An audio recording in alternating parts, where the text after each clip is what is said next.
Welcome back to Student Hub Live. Well, in this session, we're going to talk about staying well, studying well, and looking after yourself and your studies, something that is so important. And to discuss this, I'm joined by Volker Patent, who has worked in higher education and research for over 25 years, following his training in occupational psychology at Hertfordshire University. Now, Volker has an active interest in psychometrics, assessment, and development in the workplace, and his primary interests focus on work, society, sustainability, and climate change and coaching.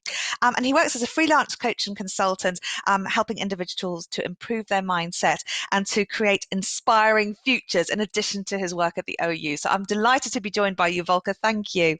And Madeline Knightley is a staff tutor in psychology and counselling in the east of England, who manages the psychology tutors. And she's familiar with the range of challenges that many students face and may experience as a coaching psychologist. So she can offer us tips for developing and maintaining our well-being. Thank you very much for coming along, both of you, today. So I wonder if we could start by talking about the notion of psychological well-being. Volker, what is it and why is it important to students? Okay, so when we hear the term psychological well-being, there's two concepts here. The first is psychological, and the second well-being.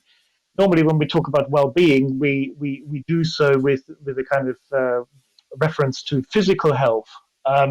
So really, when you add the term psychological in front of it, it is a slightly different thing to physical health.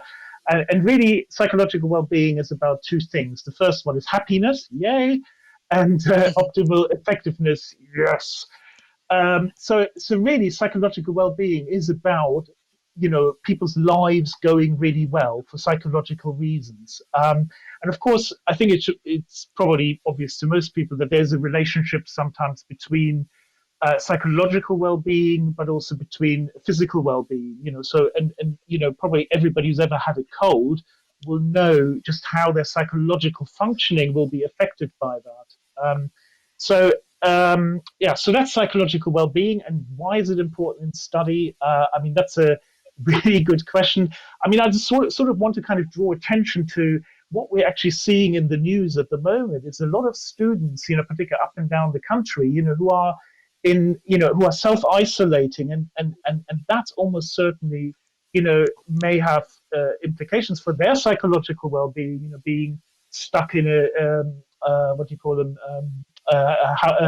residence, halls of residence, and not being allowed to leave. And it's those kind of things that actually, are really important to us. We take them for granted a lot, and I suppose what these students up and down the country are experiencing is actually some of the things that we take for granted to give us this sense of psychological well-being actually not happening in their lives at the moment. So and I think it's important to draw attention to that, really, as a sympathy and empathizing with them in a really positive way, but it is hugely important for purposes of study and being able to get the best performance out of your study, whilst also not being overwhelmed by some of the challenges that studying also presents. And of course, an important thing for all students, wherever in the day, certainly when I was a student, and people, back in the 19th century, students are also having fun.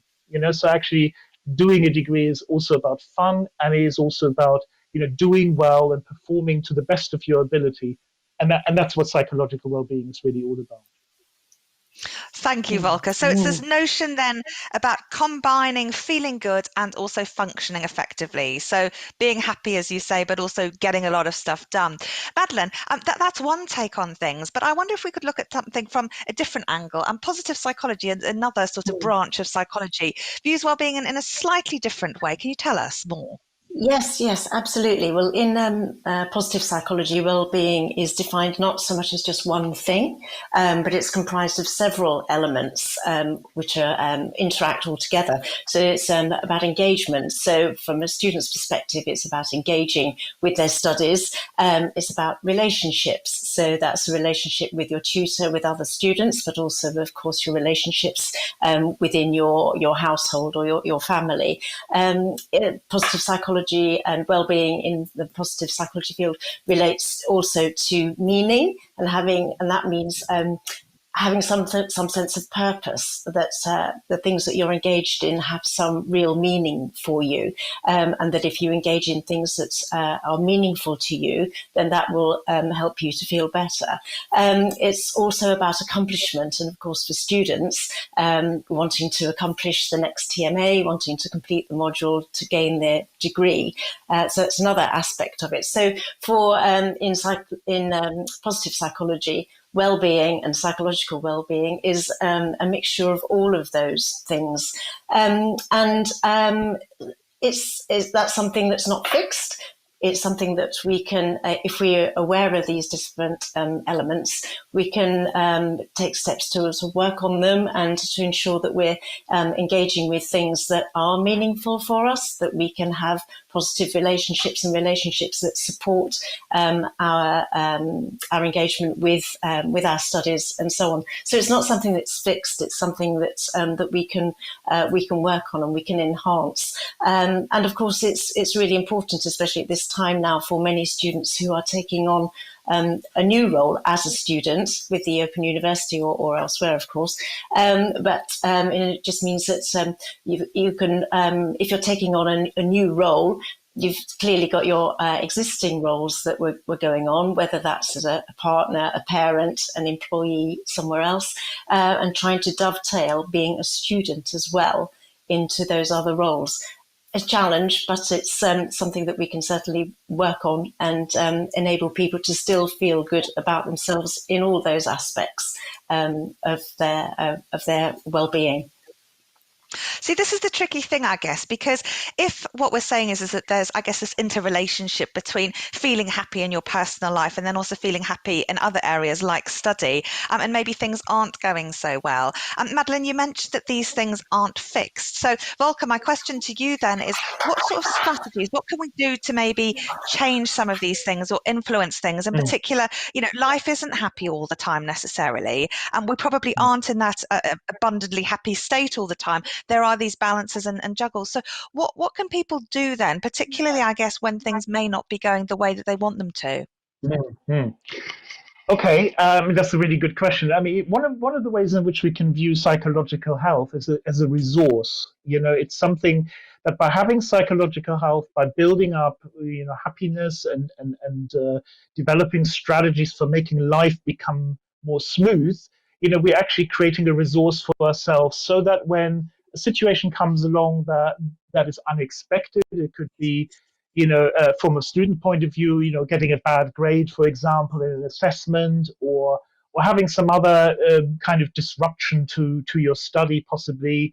If you're a single parent and you find your study happens when your children are at school, and then all of a sudden your child becomes ill, you're not going to be doing any study. So those things, they come along, and psychological well-being in a way can be thought of as a resource to help you cope with those kind of situations. um, a really good example of psychological well-being in action is particularly around assessments. So we know one of the things that students fear a lot are exams, or getting bad grade, and so having built some psychological well-being and in a way acted somewhat proactively in that sense, enables people to be much better prepared, not just in terms of what they know, but to be emotionally prepared, to be prepared in challenging potentially their own negative thinking around exams. So with feedback, I think it's really important. Is that when students get grades back from the tutor, usually that comes with a lot of written feedback as well. And so there's two different ways of interpreting feedback, particularly when the feedback is not as positive. One is to think of it just as a failure. And actually, when you start to think about it as a failure, there's a tendency people have to generalize to all of their abilities, to all of their performances. And that generally tends to create a sort of downward spiral in terms of people's confidence and the self-esteem. However, on the other hand, we can look at feedback, particularly when it's negative, as a different thing altogether. So rather than viewing it as a failure, we view it as an opportunity to learn. And when we do this, something happens. We don't focus on generalizing all of those things to every performance we have in the future, but we focus on, okay, so what are the things that I can learn from this situation, build on that, and improve in my performance for subsequent situations. And that's kind of really important, particularly in really all contexts. And this is what we mean by mindset. We can either have a fixed mindset where we think of failure as a fixed thing in our lives, or we can have a growth mindset, which is all about learning and how we can change. As Madeline already suggested, it's not a fixed thing. So psychological well-being is a resource. Absolutely, Volker, absolutely. Madeline, I wonder if you could add to what Volker said. I mean, we were talking about assessment earlier, and many students mentioned that, they were really scared of assessment, even though they knew that assessment was there to be generally positive and a useful thing. But I wonder if you could give us an example of a time when psychological well-being may help a student make sense of a particular situation when they were studying. Yes, yeah. Another situation, as I alluded to earlier, is this idea of role contagion, where you're being a student, but you've also got the ongoing roles that you were in before. And it's about ensuring that you acknowledge to yourself and others that when you're studying, that will have an impact on, of course, your life, but maybe on the lives of other people that are in your households, and to make sure that you make time for discussing the impact that taking on this additional role will have both on you and on them. So it's important to communicate.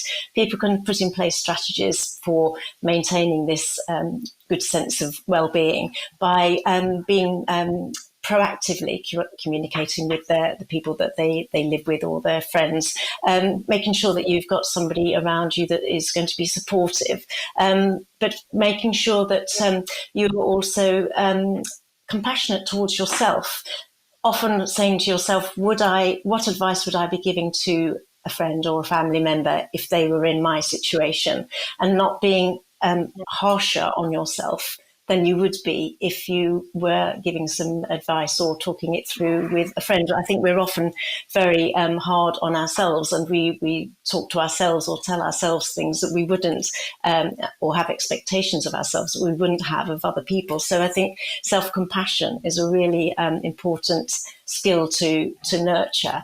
And effective time management strategies, again, involving other people in that, sharing your diary with people, or telling them when you have an assignment that's due, ensuring that they know that you need to set aside some time to work on that. And for example, that you would perhaps really value having some childcare taken away from you, or just so you've got freed up some time, so that your other family members aren't expecting you to be doing X when you really want to be getting on and doing working on your assignment.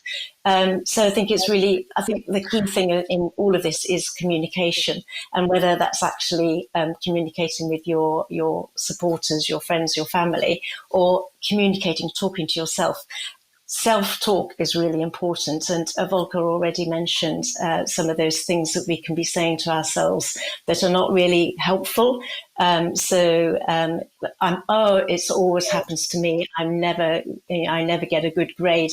It's about reflecting on that and talking to yourself in a much more positive way. So communication, whether it's with other people or with yourself, is really important. It's hard though. I mean, I read somewhere that someone had this wonderful quote, and it was something like, you're the person who talks to yourself more than any other person does. And actually, we can be so hard on ourselves. I know when I'm studying, I keep having so many negative thoughts. I think this will never get done. I'm not good at this. People are going to see through me, and I have all of these things. It can be really, really hard. I think, especially when you're stressed with so much else going on, to be positive about those things. So I guess my experiences as a student, I mean, I'm still studying. I don't think I'll ever, unfortunately, stop studying. But I'm always doing something, and I always am mindful of those negativities. So while I can see that those are really useful things, it's tricky to sometimes implement them when you're stressed. So how can then, when you're stressed, when you're up against a deadline and you're thinking you can't do it, what sort of strategies could you recommend in terms of, I guess, not snapping out of it, but shifting that focus or reframing the way that you're perceiving something? Mm. Yes, I think that's a really good point. I mean, around particular, how can we turn something that might at some level appear to be a negative thing, and how can we create a more positive frame in Yeah. which we perceive it?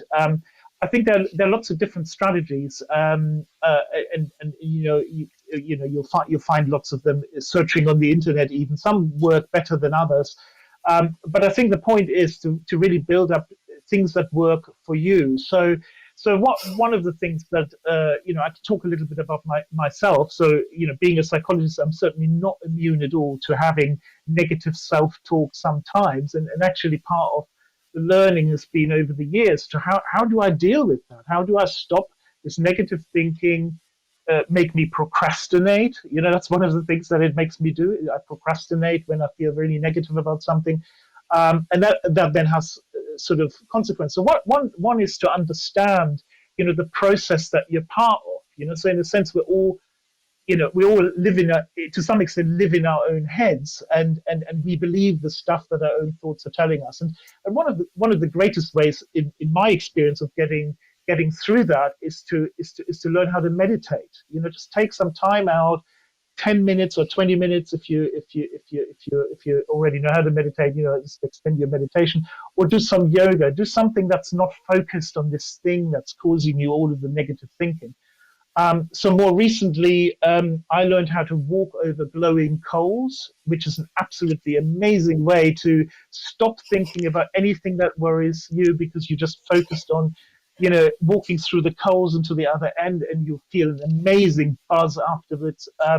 So that's what works for me. It might not work for everybody here, and some people would not want to be walking over coals. I think the thing to do is to find things that work for you, that in a way take you out of this kind of slightly sort of more mundane um, you know dialogue that we've got going on. So sometimes we have this stuff going on that says, oh my god, I'm going to have to do the dishes, or I'm going to have to do this, or and quite often the way we that it goes on automatically. And I think the important Mm. thing that I've learned is to really kind of try to pay more attention to what's going on up there.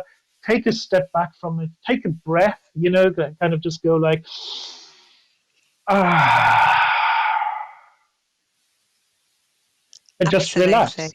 And so those are really important. Now, the other thing I would say, and I'll say it very quickly because I know we don't have a lot of time, is to be really proactive about it. It's build up those psychological resources before you encounter the stress. There are loads of positive psychology exercises that will help you to do that. So, but yeah, uh, learn more about this stuff.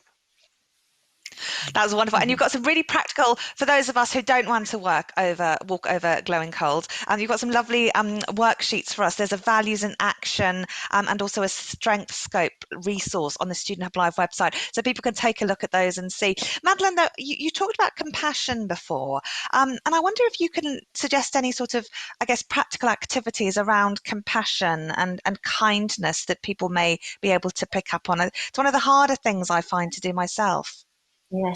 Yes, absolutely. I think that perhaps writing things down is really a good way of focusing your mind. Volker was just saying about meditating and moving outside of what you're concerned about.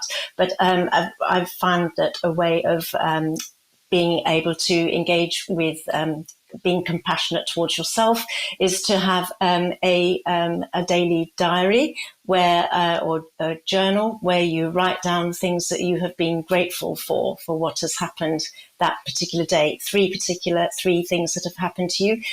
Just really very small things. It could just be it was a lovely sunny day. You got maybe that you got a good mark for your assignment, or that your friend or child, somebody said something very pleasant to you, or it could be something much bigger than that, but something that you're really grateful for that happened that day. It could be just very, very small things, but to write those things down, and it's the writing down of it that's really important, and not just thinking of it, but actually writing it down. This is also an exercise that's called a vortex exercise. So you write down the 3 good things that have happened to you in that day, and then think about why it happened and what meaning that has for you, why it was good for you, why you thought that was a good thing, and how you could have more of that in the future. And even if that's just noticing more what a lovely day it is, or it's the birds are singing, whatever. That's you're not in control of the weather, obviously, but if you realize why you found that particular thing to be really good and positive for you, that's really helpful. And how you could have more of that particular thing in future. So it's about looking for being active in pursuing the things that you enjoy. So trying to make more of the positive things and less of the negative things. We have to deal with the negative things, as Volker has said. But also if you can identify what things give you pleasure and perhaps that you are good at, coming back to this idea of strengths that maybe Volker's going to talk about a little bit more, then you can build on doing more of what we like and what we're good at. And by writing it down too, it really makes a difference in my opinion and in my experience. So it's one thing that you can do to help yourself, and in this way we can appreciate that we have autonomy and control over some of our feelings, and that we can actually direct ourselves towards thinking about the good things, the positive things, and taking steps to achieve those or feel those things more frequently. That's wonderful, Madeline. Thank you. I'm a big fan of pen and paper myself. I really like that. But I know that some other people like apps and various other things. Volker, are there any apps available that people may find useful? And also, can you tell us a bit about these strengths Madeline mentions? Yes, certainly. So I'll talk about the strengths first. So the idea of human strengths is one of the important ideas in positive psychology, which is, so rather than focusing on, some pathological aspects of human personality, which a lot of the early psychology quite often did, is we can think of human capabilities in a very positive way. So everybody has strengths. There's nobody who doesn't have strength. Everybody has strengths. So in the seminal kind of models, there's usually 24 different strengths. Some models have different numbers of strengths, so it depends which model you're working with.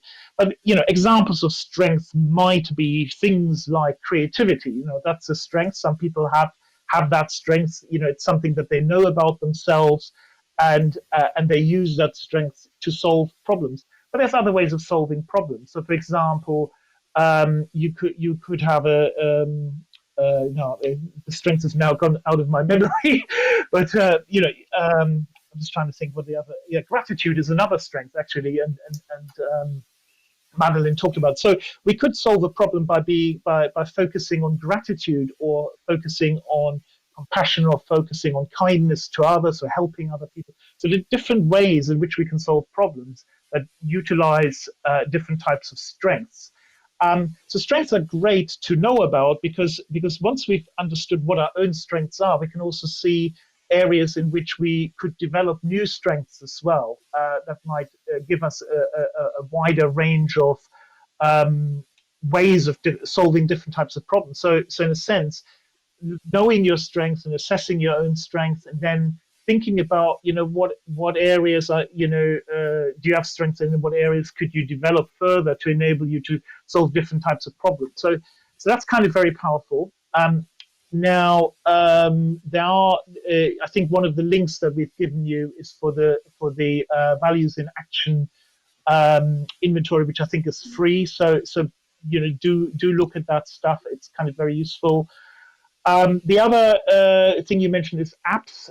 So the one that I use the most is called Insight Timer. That's my own app that I use. It. Sorry, I didn't develop that. It's just an app that I have on my phone, and I use it for meditation. It's basically a timer that tells me when the meditation starts, when it's in the middle, and when it gets to the end. There's also useful videos you can watch as well, and if you pay, you get additional things. There's another app called Headspace. Some of you may have your own apps, and I mean, do share them with each other. It's always good to share these kind of things with other people. So the question is, think about what apps you use already, and how do they work for you? What apps do you know other people are using? What can you learn from other people? So yeah, I think that's. Oh, that's absolutely wonderful. You have given us so much information and advice, Madeline and Volker. Thank you so much for joining me today. Unfortunately, that's all we've got time for. So it just leaves me to wrap up the show. We've had, since 10 o'clock this morning, a whole range of guests here. Thank you so much for tuning in, for sharing your advice and enthusiasm with others. Don't forget that you can look at the Student Hub Live website and add yourself to our mailing list and check out all of the other events that we've got lined up. HJ, how are you doing, and how's everyone at home? We're doing really well. We've had a few technical problems, but overall today it's been absolutely fantastic. We've shared so much, and it's great introduction to see everyone new coming in and to share ideas. Especially Tala and Eliza have done a fantastic job of helping me in the chat, sharing all the fantastic things the university has to offer, and showing that we've got a fantastic community here. But it doesn't just stop here. You can keep in touch with us. We're on Twitter at Student Hub Live. You can email us if there's anything you can think of or want to ask us later on, studenthub@open.ac.uk. And we've got our next events coming up as well. And we'll be hearing from Isabella on time management on Saturday. So I'll definitely be there, because I don't think I've got this down quite yet. But we've talked about a lot of different things that you can use in your study. But if you go on the session page, we've got all the resources listed there. So if you want to have a look through, maybe get settled into your studies and try some of the things that we've posted there. But we've had a fantastic day. It's been a pleasure being on the chat, and I'm so thankful. And it's a great start to the academic year. Brilliant, HJ, and thank you so much. You're always a superstar. Well, I always used to get really sad closing the show at Student Hub Live, because I never wanted to go, and I'd always feel so awful having to kick everyone out of the chat when we'd all just got to know each other. But I don't feel like that anymore, because I know when our next event is. In fact, it's tomorrow, and we've got that's for the Faculty of Business and Law. So you're very, very welcome to come and join us for some more chat then in the afternoon. And we have lots of other events lined up for you to support you in the academic year. So I hope you can join us at an event soon. Don't forget, if there's anything we haven't covered, drop us an email, studenthub@open.ac.uk. Do subscribe to our mailing list so that we can keep you up to date for when we promote new events, which we often do just before they're going to be released, normally about 3 weeks beforehand. So you can reserve your ticket at our workshop and also put the dates in the diary when we have our broadcast events. Thank you to all the production team behind the scenes. It's been a really, really wonderful show, but most of all, thank you to you at home for watching. I hope you've enjoyed it. I hope that you feel part of our wonderful OU community now. Have a wonderful evening, and I'll see you soon.